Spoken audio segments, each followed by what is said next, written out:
एक सीकर का बचपन। भगवान श्री रजनीश। उनका जन्म 1931 में चंद्र मोहन जैन के रूप में हुआ था। ओशो का बचपन इंडिया के एक छोटे से शहर कुचवाड़ा में बीता। अपने दादा दादी द्वारा पाले गए छोटे चंद्र मोहन ने कम उम्र से ही सवाल पूछने वाला दिमाग दिखाया। उन्होंने सामाजिक मानदंडों और धार्मिक हठधर्मिता को चुनौती दी। बाद में यही रिबेलियस स्ट्रीक उनकी शिक्षाओं की एक खास बात बन गई। पढ़ाई में अव्वल आने के बाद चंद्र मोहन जैन ने फिलॉसफी की पढ़ाई की। उन्होंने जबलपुर के DN जैन कॉलेज से फिलॉसफी में डिग्री हासिल की।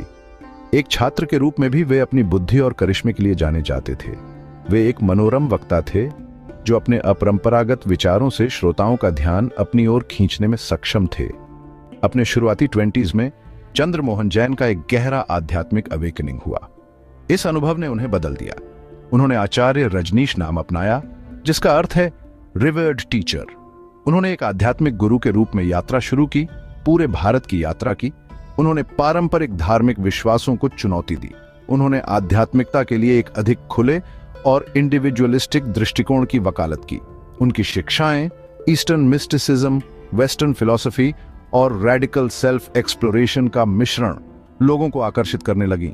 इसने भगवान श्री रजनीश के रूप में और बाद में केवल ओशो के रूप में जाने माने विवादास्पद और प्रभावशाली व्यक्ति में उनके परिवर्तन की शुरुआत को चिह्नित किया। एक कंट्रोवर्शियल गुरु ओशो की शिक्षाएं और परिवर्तन। ओशो की शिक्षाएं पारंपरिक आध्यात्मिकता से बिल्कुल अलग थीं। उन्होंने धार्मिक हठधर्मिता को खारिज कर दिया, व्यक्तिगत अनुभव और आत्म खोज पर जोर दिया। उन्होंने अपने अनुयायियों को हर चीज पर सवाल उठाने, सामाजिक बंधनों से मुक्त होने और अपने व्यक्तित्व को अपनाने के लिए प्रोत्साहित किया। उनकी शिक्षाएं, जो अक्सर प्रोवोकेटिव और विवादास्पद होती थीं, ने पारंपरिक नैतिकता को चुनौती दी। उन्होंने सेक्स के बारे में खुलकर बात की, भौतिकवाद का जश्न मनाया और पारंपरिक पारिवारिक ढांचों की आलोचना की। इस दृष्टिकोण ने दुनिया भर के आध्यात्मिक साधकों, विद्रोहियों और मुक्त आत्माओं के एक विविध समूह को आकर्षित किया। उनकी डायनामिक स्पीकिंग स्टाइल, जो अक्सर ह्यूमर और बोएट से भरपूर होती थी, ने श्रोताओं को मंत्रमुग्ध कर दिया। उन्होंने अपनी बातों को स्पष्ट करने के लिए कहानियों, चुटकुलों और प्रोवोकेटिव लैंग्वेज का इस्तेमाल किया, जिससे उनकी शिक्षाएं मनोरंजक और विचारोत्तेजक दोनों बन गईं। वह अपने अनुयायियों को चुनौती देने से नहीं डरते थे, अक्सर उन्हें अपने डीपेस्ट फियर्स और इच्छाओं का सामना करने के लिए प्रेरित करते थे। हालांकि ओशो की बढ़ती लोकप्रियता ने भारतीय समाज के रूढ़िवादी वर्गों से आलोचना को आकर्षित किया। सेक्स पर उनके मुखर विचारों और पारंपरिक मूल्यों की उनकी आलोचना को आपत्तिजनक और ईर्ष्यनिंदा माना गया।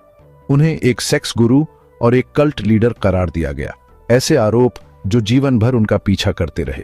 विवादों के बावजूद आत्म प्रेम, ध्यान और जीवन को पूरी तरह से जीने का ओशो का संदेश कई लोगों के साथ गूंजता रहा। उनका प्रभाव बढ़ता रहा, भारत की सीमाओं से परे फैलता रहा और वैश्विक अनुयायियों को आकर्षित करता रहा।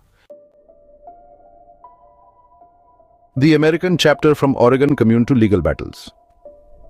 1980 के दशक की शुरुआत में अपनी शिक्षाओं के लिए अधिक अनुकूल वातावरण की तलाश में ओशो और उनके अनुयायियों ने USA के ओरेगन में एक कम्यून की स्थापना की।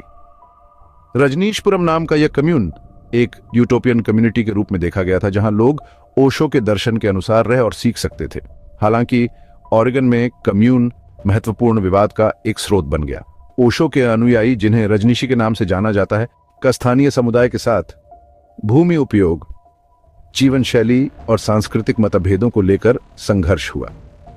तनाव बढ़ गया, जिससे कानूनी लड़ाइयां हुईं और कम्यून के भीतर आपराधिक गतिविधियों के आरोप लगे। ओरेगन में स्थिति तेजी से बिगड़ी। ओशो की निजी सचिव मां आनंदशीला और उनके अनुयायियों के एक समूह को हत्या के प्रयास और बायोटेररिज्म सहित कई आपराधिक गतिविधियों में फंसाया गया था। ओशो को खुद इमिग्रेशन चार्जेस में गिरफ्तार किया गया था। हालांकि ओशो को बाद में संयुक्त राज्य अमेरिका से डिपोर्टेड कर दिया गया था, लेकिन ओरेगन प्रकरण ने उनकी प्रतिष्ठा पर एक स्थायी दाग छोड़ दिया। रजनीशपुरम की घटनाओं ने ओशो को एक खतरनाक कल्ट लीडर के रूप में माना और उनकी शिक्षाओं पर छाया डाल दी। आदर्शवाद और उथल पुथल दोनों से चिह्नित अमेरिकी अध्याय ओशो के जीवन और विरासत में एक महत्वपूर्ण मोड़ बन गया। पुणे वापसी और एक श्राउडेड डिपार्चर। ओशो के अंतिम वर्ष। संयुक्त राज्य अमेरिका से निर्वासन के बाद ओशो 1986 में भारत लौट आए। उन्होंने पुणे में एक नए कम्यून की स्थापना की, जिससे एक बार फिर लोग आकर्षित हुए। हालांकि उनका स्वास्थ्य बिगड़ गया था और वे उस करिश्माई गुरु से बदल चुके थे जिसने अतीत में दर्शकों को मंत्रमुग्ध कर दिया था। अपने अंतिम वर्षों में ओशो की शिक्षाओं ने अधिक शांत स्वर ले लिया। उन्होंने ध्यान और आंतरिक शांति पर ध्यान केंद्रित किया, दुनिया की अराजकता के बीच शांति पाने के महत्व पर जोर दिया। उनका स्वास्थ्य लगातार गिरता रहा और वे लोगों की नजरों से दूर हो गए, कम दिखाई देने लगे और अपने शिष्यों के माध्यम से संवाद करने लगे। 19 जनवरी 1990 को पुणे में अपने आश्रम में ओशो का निधन हो गया।